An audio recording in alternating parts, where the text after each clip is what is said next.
নমস্কার বন্ধুরা, গোপালের রান্নাঘরে আমি রূপা। আজ আমি বানাবো এই যে তোমরা দেখতে পাচ্ছ, এই যে মাটির তলায় যে আলু হয়, মেটে আলু, ওই মেটে আলুর গাছ এটা। এই গাছের মধ্যে এই রকম ফল হয়। দেখো, এই গাছ থেকে আমি ফলগুলো পেড়েছি। এই ফলগুলো দিয়ে আজ আমি রান্না করব। চলো তাহলে দেখি এই ফলগুলো কিভাবে রান্না করা যায়। দেখো, গাছ থেকে পেড়ে আনা মেটে আলুর ফলগুলো আমি সুন্দর করে ছাড়িয়ে কেটে নিয়েছি, নিয়ে ধুয়ে এখানে রেখেছি। এখানে আর নিয়েছি আলু, মানে সাদা আলু এগুলো, আর নিয়েছি বেগুন। এখানে মশলা নিয়েছি ধনে, জিরে, দুটো শুকনো লঙ্কা, তেজপাতা। এখানে নিয়েছি কাঁচা লঙ্কা, টমেটো, আর নিয়েছি বড়ি। প্রথমে আমি ধনে জিরে এটা কড়াই নেড়ে ভেজে নেব। ভাজার পর মশলাগুলো গুঁড়ো করে নেব। এখানে কড়াই বসিয়ে দিয়েছি, কড়াইটা গরম হয়ে গেছে। এবার আমি যে মশলাগুলো নিয়েছিলাম এগুলো ভেজে নেব।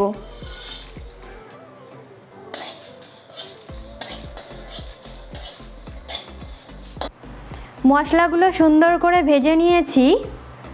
এবার আমি এখানে কড়াই বসিয়ে দিয়েছি, কড়াইতে দিয়ে দেব তেল।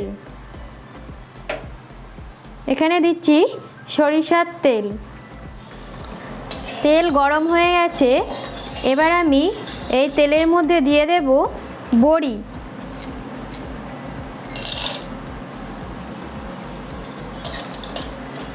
বড়িগুলো সুন্দর করে ভেজে নেব। বড়িগুলো সুন্দর করে লাল লাল করে ভেজে নিয়েছি। এবার তুলে নিচ্ছি একটা বাটিতে। কড়াইয়ে দিয়ে দিচ্ছি আমি 5 ফোড়ন।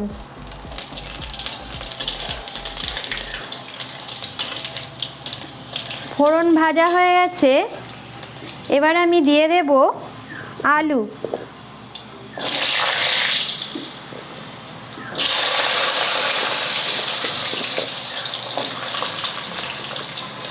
এবার দিয়ে দিচ্ছি যে মেটে আলুর ফলগুলো ছিল ওটা দিয়ে দেব।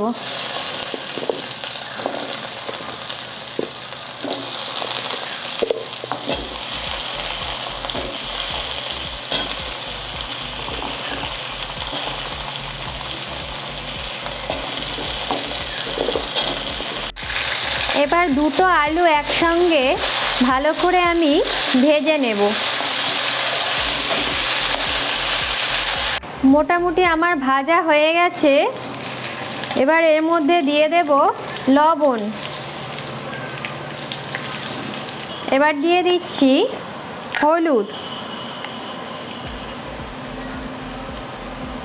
এবার আমি এর মধ্যে দিয়ে দেব বেগুন। বেগুনটা দিয়ে আরও কিছুক্ষণ নেড়েচেড়ে আমি একটু ভেজে নেব।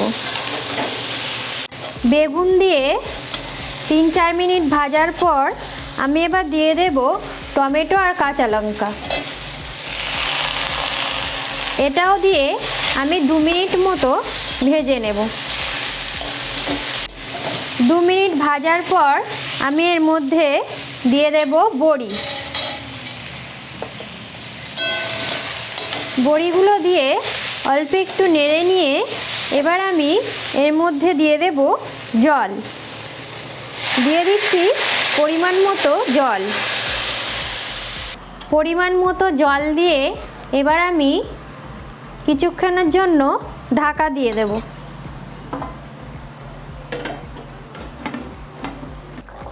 দেখো, ঢাকাটা আমি খুলে নিয়েছি। সব কিছু ভালো রকম সেদ্ধ হয়ে গেছে। এরপর আমি এতে দিয়ে দেব 2 চামচ চিনি। এবার দিয়ে দেব যে ভাজা মশলাটা গুঁড়ো করে রেখেছিলাম সেটা। এখানে আছে ধনে, জিরে, শুকনো লঙ্কা, দুটো তেজপাতা, ভেজে গুঁড়ো করে রেখে দিয়েছি, সেই মশলাটা দিয়ে দিলাম। রেডি হয়ে গেল আমার মেটে আলুর ফলের তরকারি। এবার আমি নামিয়ে নেব। মেটে আলুর ফল দিয়ে বানানো এই রেসিপিটি যদি তোমাদের ভালো লেগে থাকে তাহলে লাইক, কমেন্ট, শেয়ার করো আর আমার চ্যানেলটি সাবস্ক্রাইব করবে। তাহলে এই রকম নতুন নতুন ভিডিওগুলি সবার আগে তোমাদের কাছে পৌঁছে যাবে। হরে কৃষ্ণ।